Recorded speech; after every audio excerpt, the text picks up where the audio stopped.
Hello and welcome to Simplifi TV, the web series and podcast for agencies, marketers, media buyers, and business owners. I'm David McBee.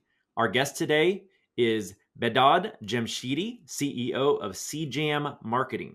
Behdad, or his friends call him B, started CJAM Marketing after realizing that most companies that want to scale to 30 million plus don't know how to find a strong marketing agency or assets for their own needs. Over the past 5 years, he has met with and assessed 876 plus marketing agencies and vetted them down to a lean 100 plus preferred partners across all marketing niches. After pairing hundreds of businesses with the right partners, he's found his skill set lies in the matchmaking process.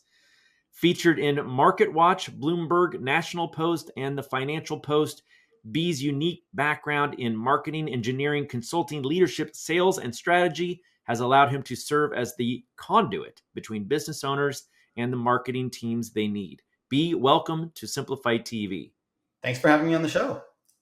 So you're quite the matchmaker, is what I'm hearing in that introduction. Is that right? Yeah, I never thought growing up I'd be a matchmaker. I thought maybe an ice cream man, but I ended up in the matchmaking space.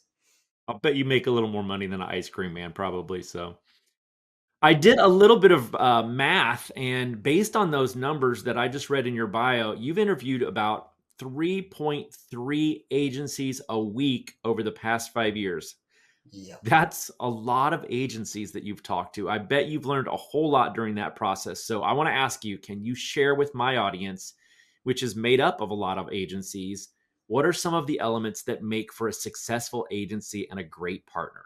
Absolutely. I mean, there's so many things I look for, but number one, communication. Like, did they have the right teams in place, the right people in place to have solid communication with their customers and myself? Two, do they have systems and processes in place, right? Typically, agencies that have only been around for like 3, 4 years don't have a lot of those things in place. And so, therefore, their customers kind of see that when they're working with them. And number three is, do the agencies actually know what market and what kind of services they're really, really good at? And then don't sell outside of that. Because as soon as you start doing that, you end up with a lot of mess. And then my customers are not happy about that. And so I make sure I watch out for that when I'm bidding. So, can you give me some examples of, and without using names, but think of a partner that you've paired with an agency and just tell me why they were amazing. Yeah. So I had a business that wanted social media help, right? And it's a B2B type business. And I've talked to a lot of social media agencies. And there are certain social media agencies that have certain niches. And this one works really well in the B2B boring business space because they know how to build engagement and kind of do content around that to the point where they will actually fly out videographers and photographers to take photos on site and then use that for actually content on their side. And so that partner, when I've matched them, they've been working together for now a year and a half, and constantly like each other, which is awesome. When you make those types of matches, it's like some of the best feelings. So, if I'm an agency owner right now, I'm hearing a couple of things about processes and talent and skills. What advice do you have for me as an agency owner to qualify as one of those preferred partners? Well, number one is like be really good at what you do. So it doesn't matter like what type of customer you work with and at what level you work with them, but like being really good for the type of customer you do work with. Because I work with small businesses, medium, and then sometimes even larger. I just really want to know like what are you really good at and what are you good at delivering. So that'd be number one. Number two is like how you treat your team and how you organize your team. Right? Are there systems and processes? Can people follow? If one person leaves, is your entire service gone? Because a lot of the times I'll talk to an agency and they say, well, we have like 6 different services we do. And then when you break down the team they have, you're like, well, if that one person leaves, that whole service is gone. And so what do you have in terms of transitioning that? So those are like some of the things that I look for. I have about a 30 to 35 list questionnaire that I typically go through when I'm vetting agencies, but those are some of the things I look for. The other thing would be just how passionate are you about what you're doing? Right? A lot of people just get into the agency business because they think that hey, I can make a ton of money doing this. And in the beginning it is, but then it's not a scalable business. Like agencies that like double year over year and they're always chasing that like 100% growth is typically a red flag for me.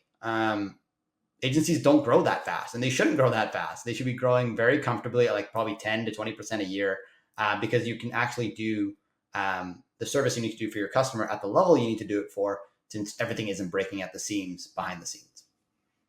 You talked about losing an individual on a team and how the agency would suffer because they were the expert in that subject matter.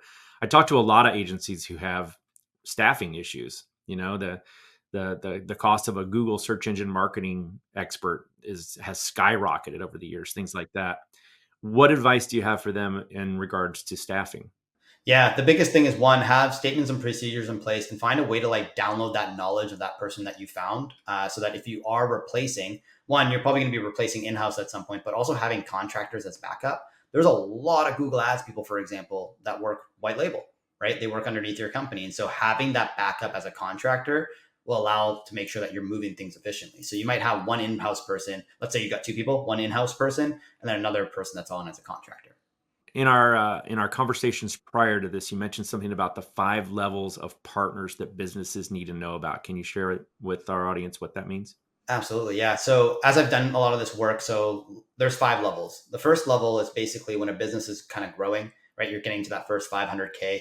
Typically, the type of partner you're finding in that marketing agency or business is like a freelancer, a contractor, just people that you can offload some of that low end work, like posting on social media and that type of stuff, so that you can focus on more of the strategic stuff.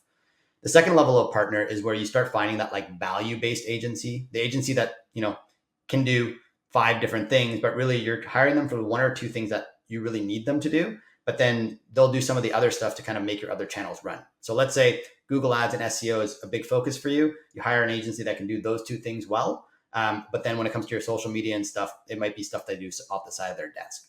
But as your business grows, you start hitting that 2 million, $3 million range. You need to move up to kind of a level 3 partner. And these are just your like niche agencies, right? Like these are the guys that like all we focus on is Google Ads, all we focus on is Facebook or like SEO or social media. And you start plugging in these niche agencies and getting them to all kind of work together on the business side of things. And you're obviously going to take into account what you have as an in-house resource to use that, to use different agencies. And then you plug in the outsourced partners to kind of fill in those gaps.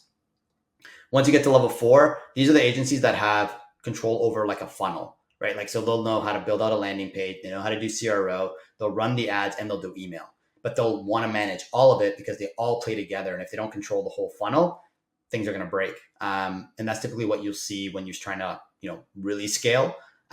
Those types of agencies are much more expensive. Their retainers are typically between 10 and 20 grand because of all the resources needed.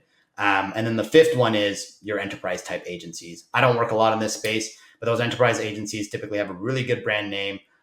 They will work with large customers because, on the CMO side, they'll say, well, we picked the best agency. If things failed, it's not our fault.